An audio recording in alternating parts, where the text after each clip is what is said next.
नमस्कार, मैं Divanshu day to day news Bharat में आप सभी का स्वागत करता हूं।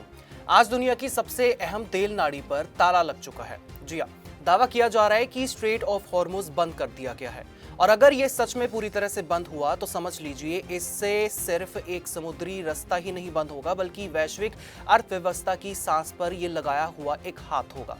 आज सवाल सिर्फ इतना नहीं है कि रास्ता बंद हुआ या फिर नहीं, सवाल ये है कि अगर ये बंद रहा तो दुनिया में क्या क्या बंद हो जाएगा। दावा आया ईरान की तरफ से, चेतावनी दी गई कि अब इस रास्ते से गुजरने वाली हर जहाजी हलचल पर निगरानी होगी और जरूरत पड़ी तो कड़ी कार्रवाई भी की जाएगी। यानी समुद्र में सिर्फ लहरें नहीं उठ रही, लपटें उठने की आशंका है। अब समझिए मामला कितना बड़ा है। दुनिया का लगभग 20% कच्चा तेल इसी संकर रास्ते से गुजरता है। गल्फ के तेल tanker, Saudi, UAE, Kuwait, Iraq, सबकी धड़कन इसी जलद मरुमध्य से जुड़ी हुई है। अगर यहां रुकावट आई तो तेल रुकेगा, तेल रुका तो रिफाइनरी रुकेगी, रिफाइनरी रुकी तो पेट्रोल डीजल की कीमतें आग बन जाएंगी। और यही वो बिंदु है जहां युद्ध सिर्फ मिसाइलों से नहीं, बाजार से भी लड़ा जाता है। अमेरिका पहले से ही इस पूरे क्षेत्र में अपनी नौसेना तैनात किए हुए है। यूनाइटेड स्टेट्स के 5वें बेड़े की मौजूदगी गल्फ में है। अगर ईरान जहाजों को रोकता है तो टकराव सीधा सीधा समुद्र में हो सकता है और समुद्री टकराव का मतलब है एक चिंगारी जो पूरे पश्चिम एशिया को जला सकती है। इस पूरे समीकरण में इजराइल पहले से ही सैन्य मोर्चे पर सक्रिय है। अगर तेल मार्ग बंद होता है तो अमेरिका इजराइल गठजोड़ इसे सिर्फ आर्थिक हमला नहीं बल्कि रणनीति युद्ध की चाल मान सकता है और फिर जवाब आएगा सिर्फ बयान से नहीं, बेड़े से। अब सवाल, क्या ये वाकई पूर्ण बंद है या फिर रणनीति दबाव? क्योंकि जलद मरुमध्य को पूरी तरह से बंद करना अंतर्राष्ट्रीय कानून के हिसाब से युद्ध की खुली घोषणा जैसा माना जाता है और माना भी जाएगा। लेकिन अगर जहाजों को डराकर धमकाकर रोका जाए तो बीमा कंपनियां अगर प्रीमियम बढ़ा दें, शिपिंग कंपनियां रास्ता बदल दें तो तकनीकी रूप से रास्ता खुला रहेगा मगर व्यवहारिक तौर से बंद हो जाएगा। यही तो असली खेल है। इस पूरे घटनाक्रम में ईरान की ताकत सिर्फ उसकी नौसेना नहीं है, उसके पास है उसकी revolutionary guard, Islamic revolutionary guard corpse, जो समुद्री गुरिल्ला रणनीति में माहिर मानी जाती है। छोटे छोटे तेज बोट, ड्रोन, समुद्री माइंस। एक बड़ा युद्ध जरूरी नहीं, बस जहाजों में डर बिठा देना काफी है। अब असर की बात करेंगे। सबसे पहला असर, तेल की कीमत। क्रूड अगर 10 से $15 भी उछला तो भारत जैसे तेल आयात देशों पर सीधा दबाव पड़ेगा। इंडिया अपनी जरूरत का 80% से ज्यादा कच्चा तेल बाहर से खरीदता है। अगर हॉर्मुज में संकट गहराया तो पेट्रोल पंप पर कीमतें बढ़ना तय है और कीमतें बढ़ी तो महंगाई बढ़ेगी, महंगाई बढ़ी तो चुनावी राजनीति से लेकर आम आदमी की रसोई तक सब प्रभावित होने वाला है। दूसरा असर, शेयर बाजार, जो कि इस वक्त गिर भी चुका है।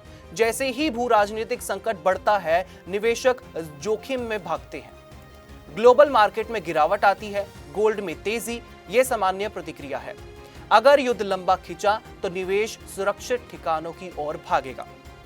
तीसरा असर, खाड़ी देशों पर। सऊदी अरेबिया और यूनाइटेड अरब एमिरेट्स जैसे देश जिनकी अर्थव्यवस्था तेल निर्यात पर टिकी है, उन्हें अरबों डॉलर का नुकसान हो सकता है। पाइपलाइन विकल्प सीमित है, समुद्र बंद तो खजाना आधा। चौथा असर, एशिया पर। चाइना दुनिया का सबसे बड़ा तेल आयातक है। उसकी फैक्ट्रियां, उसकी इंडस्ट्री, उसकी सप्लाई चेन सब प्रभावित होंगी। अगर चीन पर आर्थिक दबाव बढ़ा तो वो भी इस टकराव में सक्रिय कूटनीतिक या फिर रणनीतिक भूमिका निभा सकता है। अब जरा युद्ध की दिशा पर ध्यान दीजिए। अगर समुद्री मार्ग बंद रहता है तो अमेरिका सीधे सैन्य एस्कोर्ट शुरू कर सकता है, यानी उसके युद्धपोत तेल टैंकरों को सुरक्षा देकर निकालेंगे। ऐसे में एक छोटी सी मुठभेड़ भी बड़े संघर्ष में बदल सकती है और अगर किसी जहाज पर हमला हुआ तो जवाबी हमला तय है। इसका मतलब जंग सिर्फ सीमित हवाई हमलों तक नहीं है, ये समुद्र, साइबर, ऊर्जा और कूटनीति चारों मोर्चों पर लड़ी जाएगी। सवाल यह भी है, क्या यह कदम ईरान की रणनीति मजबूरी है? क्योंकि जब जमीन पर दबाव बढ़ता है तो समुद्र पर दबाव बनाकर संतुलन साधने की कोशिश की जाती है। हॉर्मोज बंद करना एक संदेश है। अगर हमें घेरा गया तो दुनिया की ऊर्जा सप्लाई भी सुरक्षित नहीं रहेगी। अब सोचिए, अगर ये संकट एक हफ्ते चला, तेल उछलेगा। अगर 1 महीने चला, वैश्विक मंदी का खतरा बढ़ेगा। अगर 3 महीने चला तो 1970 जैसा तेल संकट फिर लौट सकता है। ओपेक की भूमिका भी इसमें बहुत अहम होगी। ओपेक अतिरिक्त उत्पादन बढ़ाने की कोशिश करेगा, लेकिन सवाल है तेल निकलेगा कैसे अगर रास्ता ही अवरुद्ध हो। और अगर वैकल्पिक मांगों से सीमित सप्लाई हुई तो ट्रांसपोर्ट कॉस्ट कई गुना बढ़ जाएगी, बीमा प्रीमियम आसमान छुएंगे, समुद्री व्यापार महंगा होगा और कीमत चुकाएगा आम उपभोक्ता। भारत के लिए स्थिति बेहद संवेदनशील है। एक तरफ पश्चिम एशिया में लाखों भारतीय काम करते हैं, दूसरी तरफ ऊर्जा निर्भरता। अगर तनाव बढ़ा तो निकासी अभियान की तैयारी भी करनी पड़ सकती है। यानी ये सिर्फ तेल की कहानी नहीं, लोगों की भी कहानी है। अब सबसे बड़ा सवाल, क्या ये विश्व युद्ध की आहट है? साफ शब्दों में कहें तो अभी नहीं, लेकिन ये एक खतरनाक मोड़ जरूर है, क्योंकि ऊर्जा मार्गों पर नियंत्रण किसी भी आधुनिक युद्ध का निर्णायक हथियार होता है।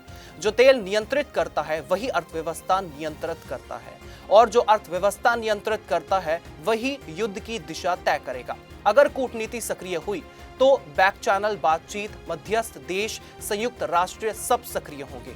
लेकिन अगर बयानबाजी और जवाबी कार्रवाई बढ़ी तो समुद्र में पहली गोली ही खेल बदल सकती है।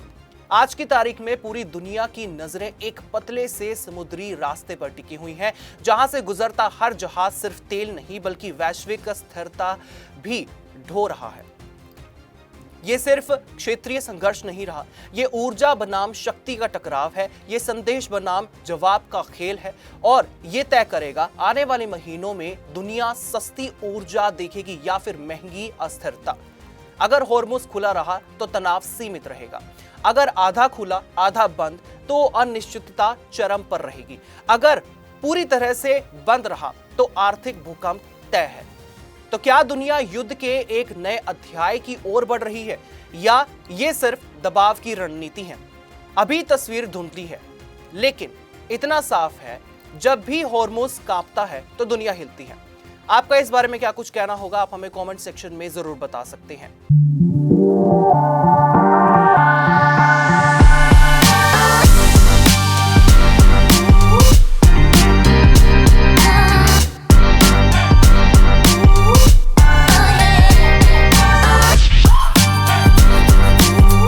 Day to day news Bharat आपके साथ हमेशा वादा करता है निष्पक्षता और सटीकता के साथ आपको हर एक खबर, इन्फॉर्मेशन और अपडेट इसी तरह से पहुंचाता रहेगा। हमारे चैनल का कोई भी पत्रकार न किसी से कोई तोहफा लेगा, ना कोई विज्ञापन, ना ही करेगा किसी को ब्लैकमेल। और हम हमेशा ये कोशिश करेंगे कि हम दबे कुचले लोगों की आवाज बने और ऐसे किसी भी व्यक्ति की खबर ना चलाएं जो कि भोले भाले लोगों को ठगता हो और परेशान करता हो। और हमारे चैनल का मकसद होगा लोकतंत्र के चौथे स्तंभ को लोगों की नजरों में फिर से मजबूत करना। मुझे दीजिए इजाजत, और हमें हर किसी सोशल मीडिया प्लेटफॉर्म पर लाइक, शेयर और सब्सक्राइब करना बिल्कुल भी मत भूलिएगा।